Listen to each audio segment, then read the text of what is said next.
Hi guys, I'm Paul from Lovelogs and today I'm making wood-fired pizzas on the Thor picked up from Blue Diamond Garden Centres. First up, just a quick kit list. Obviously we've got the multi-fuel Thor which runs on wood pellets and hardwood kindling, an infrared thermometer for checking the temperature of my stone, the all-important pizza peel. A quality one of these is really important.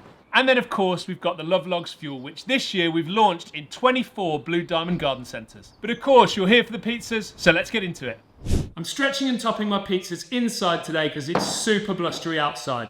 So a key tip is when you're stretching to use a flour bath. Whether that's made up of flour or semolina, you want to make sure your dough ball is completely coated in flour. So just enough in the tray to make sure the dough ball releases, and you're using your spatula to push flour underneath, release it from the box, and then that can go into our flour bath. And let's get this out of the way. So we're going to give our dough ball a couple of flips in this flour bath.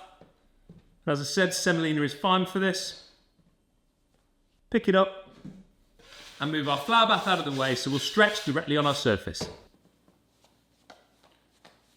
Just shake off a little bit of excess flour.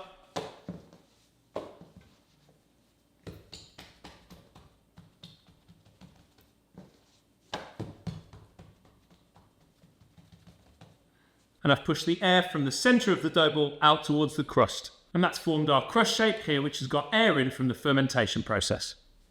Just going to even out these crusts a little bit. And now we can start to stretch. So I'm going to pin down here just on the crust and pull the pizza away in that direction. Pick it up and it's turned through 90 degrees. And we'll repeat that process. And after 4 or 5 stretches, you can see we're starting to form the basis of our pizza.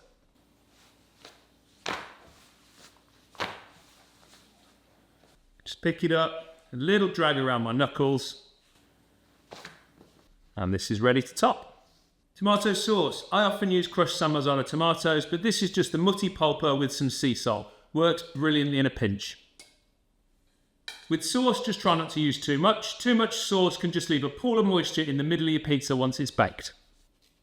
Got some Parmigiano Reggiano, or Parmesan as we'd call it. And this is all about basically layering flavour into that pizza. Decent amount of basil. Tear the leaves. Releases a bit more flavour. And mozzarella. Now this is supermarket dried mozzarella. I do most of the time use Fior di Latte, but I'm winding down my stocks at the moment, so supermarket it was. And then I'll just use a little bit of British rapeseed oil. The traditionalists are going to hate this and tell you it's got to be olive oil, but rapeseed is more sustainable and it's half the price. Right, let's go and get this baked. The tiniest pinch of flour for your peel. On the leading edge there, pick your pizza up and underneath. And then we're just going to re-round this off on the peel. And this is good to launch. So I brought the oven up to temperature using pellets and I'm now running it on the hardwood kindling. Pellets give the oven super fast and super hot heat, brilliant for getting it up to temperature. The oak kindling burns for a little bit longer, giving me a bit more time between top-ups. So I've knocked the old kindling down into the fuel tray and put 2 new pieces in. They'll catch and slide down into the fuel tray as they burn. So let's just have a quick check of our rolling flame. And a temperature check says 400 degrees C. We're good to go. And a very careful launch. First time in a new pizza oven. We're safely in. I'm going to count to 15 seconds and see how we're getting on. That's 15 seconds. We're baking nicely, but this oven's got a decent flame guard, so we're going to give it another 5 to 10 seconds. Right, let's retrieve.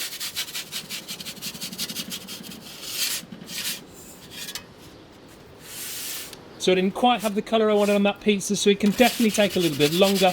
And I've also just launched it slightly further away from the flame guard to try and get a bit of heat to it. Now we're getting the colour we want.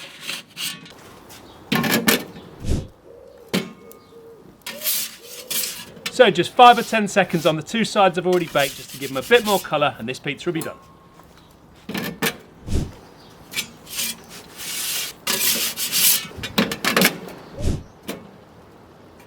So there we have it, first ever pizza out of the wood-fired Thor. Lovely light crusts. Nice colour on the base. Really happy with that as a first effort. So, second pizza ready to launch, and I'm sticking to margaritas while I get to grips with the oven. The bake on the first pizza was a little slow, so I'm actually mixing the pellets and the hardwood kindling to get that slightly higher heat. First turn. See better colour on this pizza, although we can probably still run hotter.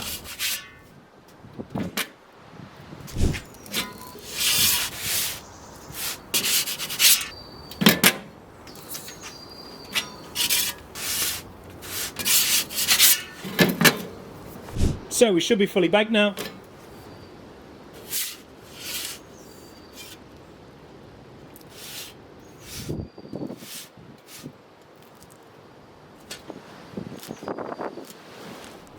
Not a bad second effort. Now I'm going to get this oven ripping hot for the third one.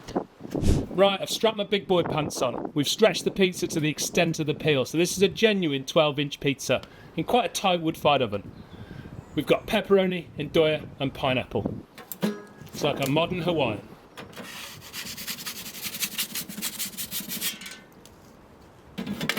Just a quick eyeball at 20 seconds because it's hot. Right, hopefully first turn.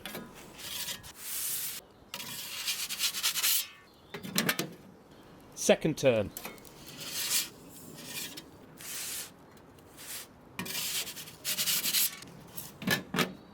Third turn. Yeah, we are dialing this oven in now. And this pizza should be baked.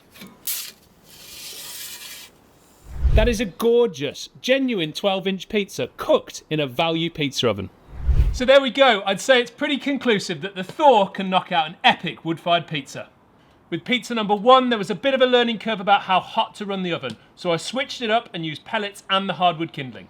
For pizza 2, we were running hotter, but I knew I could push it even further. And for pizza 3, I got the oven absolutely roaring. We launched and baked a genuine 12-inch Neapolitan pizza, all in a pizza oven that retails for 240 quid. If you are in the market for your first pizza oven, you could do much worse than heading down to Blue Diamond and picking one up. And of course, while you're there, stock up on fuel. Thank you so much for watching, guys. I'll see you soon.